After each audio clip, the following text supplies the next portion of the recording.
Task Force 141, and if you remember from Modern Warfare 1, you played as Soap. He was the FNG to the British SAS, but now he is your captain at Task Force 141.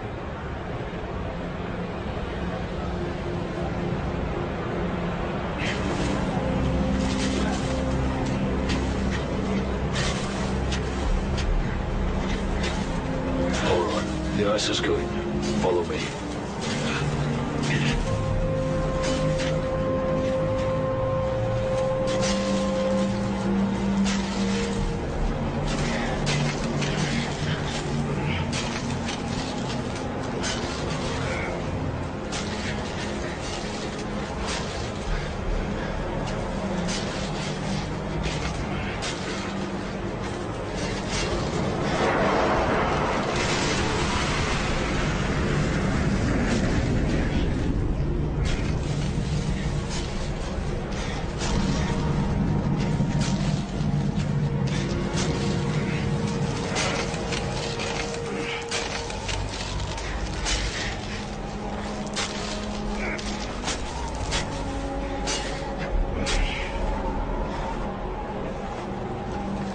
Good luck, mate. See you on the far side.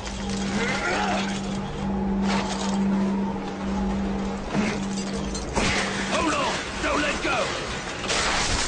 Hold him. I just watched Cliffhanger the other night, so I was just like, bad.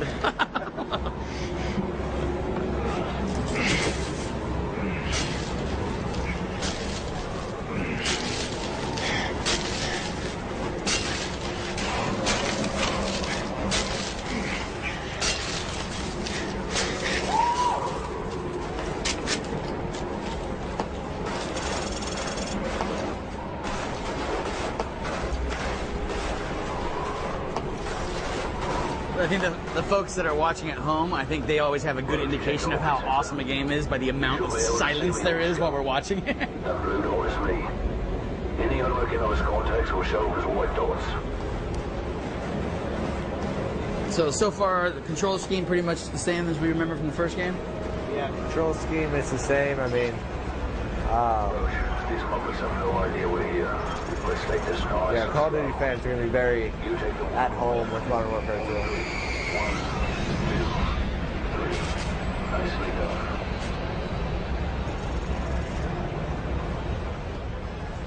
There was one thing when we were watching the press conference that I wasn't sure I saw, but I wasn't not sure I didn't see it.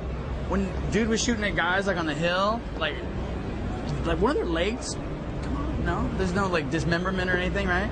No. That's just me imagining that. Like that dude's leg came off. But you were not the first person to think that. Oh really? Yeah. All right, good. All right, as long as I'm not going crazy.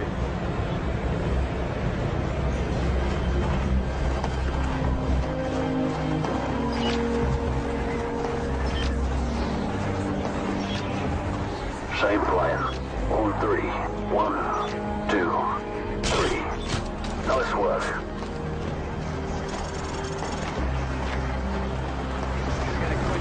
From Sam L. out of New York, he wants to know what's the most advanced gun in the game.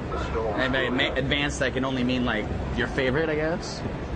Most advanced weapon in the game. I mean, there's a lot of new weapons, but I mean, You want to talk about some of the new weapons? Can you name some of them? yeah, I mean, a lot of the cool stuff is like new weapons plus new attachments. So like you see here how he has the heartbeat sensor. That's probably a pretty most advanced weapon in the game, because it's like a mini UAV on your weapon, on your view model, which is cool because it doesn't act as UAV. So you can use it indoor, you can use it out. You know, it can't be blocked, but it's a heartbeat sensor, so it picks up enemies' locations around you. All kinds of alien style. Yeah.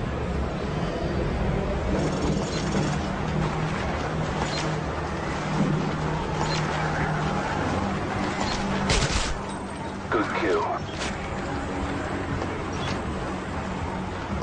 We're gonna have a lot of different weapons in the game, from like the heartbeat sensor here to new attachments like a thermal sight. Like you'll hear Soap when he climbs up on the ridge, he says, I'm gonna give you overlook with my thermal sights.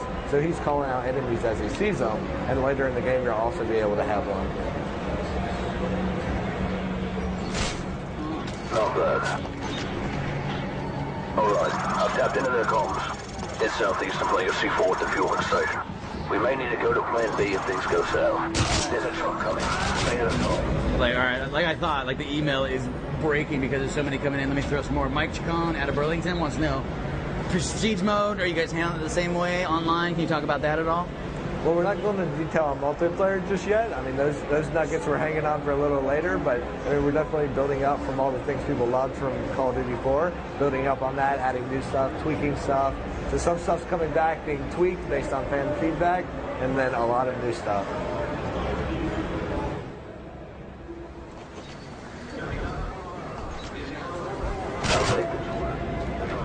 This is actually a good question. I don't know if you can answer it or not, but Matthew Carlo out of Dunedin wants to know, will there be co-op campaign? If so, online split screen? Can you talk about that at all?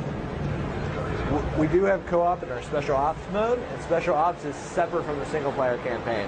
So we left the story intact because we're crafting a very specific experience with Modern Warfare 2. We put a lot of work into our story, and sometimes when you cram co-op into that, it just breaks it. It doesn't work, it ruins the experience and the pacing that you set up for the game. So what we're doing this time around is we have Special Ops mode, so we can take the moments from single player that work really well with co-op, we can bring them out, we can put them in Special Ops. Not worry about breaking story or pacing, just make it fun and exciting for co-op. And then also craft specific missions just for that co-op section. And you can do that in split screen, it's 2 people. The Sentinel is in the far hangar. Well, we're not talking about multiplayer yet, but Or online, rather? it's definitely local.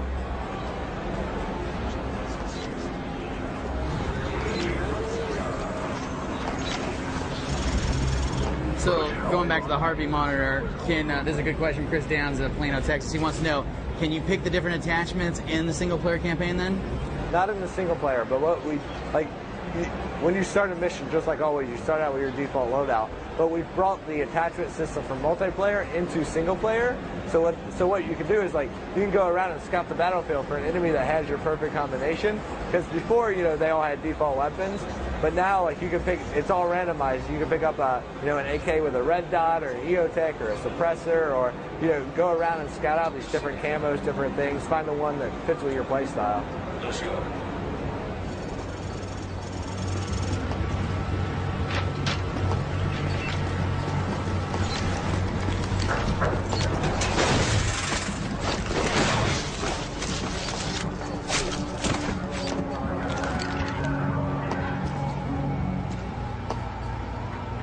Go upstairs and look for the DSM.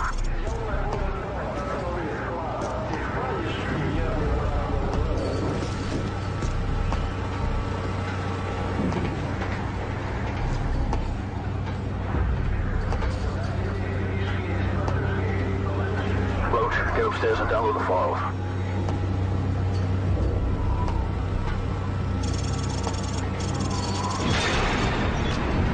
Roach, I've been compromised. Keep a low profile and hold your fire. This is Mr. Petros. Come out with your hands up. You have 5 seconds to comply. Roach, go to plan B. 5, 4, 3.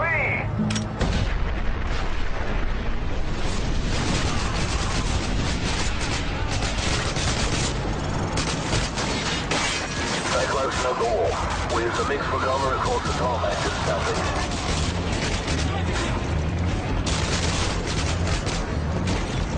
Follow me, let's go!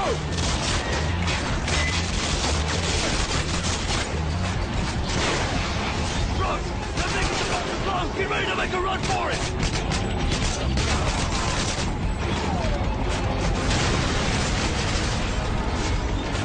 To the east, Roach, go!